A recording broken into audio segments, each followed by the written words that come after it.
Durant une grande partie du XVIIe siècle jusqu'en 1759, il y avait une interdiction de fabriquer des toiles de coton. Mais au milieu du XVIIIe siècle, cette interdiction est levée, ce qui fait que des dizaines de manufactures de toiles imprimées se sont ouvertes, dont la plus célèbre est celle de Jouy. La manufacture de Jouy a été ouverte par Christophe Philippe au Burgkampf. Et au Burgkampf, nous conservons ici, dans les collections du Musée des Arts Décoratifs, plusieurs livres, plusieurs albums qui contiennent les échantillons fabriqués à la manufacture de Jouy dans les années 1780-1790.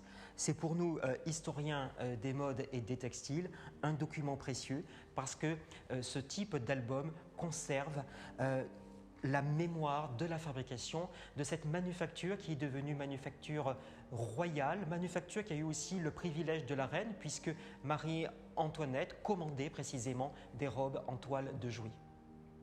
Cette robe est très simple, mais c'est justement ce qui fait sa force, car la simplicité arrive dans la mode aristocratique à la fin du XVIIIe siècle.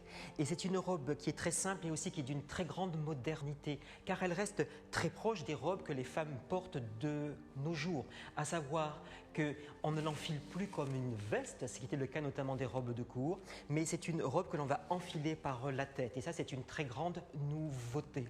De plus, elle se porte sans rien, c'est-à-dire que par rapport aux décennies précédentes, on ne porte plus de corsage très serré, on ne porte plus de panier qui permettait précisément d'agrandir le volume des hanches.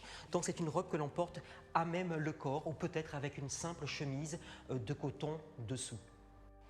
Cette robe est très moderne aussi parce que le coton étant moins cher que la soie, par conséquent, de plus en plus de femmes, pas seulement les aristocrates, peuvent se permettre d'acheter une robe en coton imprimé et par conséquent cela va créer dans les rues des confusions parce que l'on ne reconnaît plus par le vêtement l'identité sociale des personnes qui portent ce type de robe. Sont-elles aristocrates? Sont-elles nobles? Sont-elles de la bourgeoisie?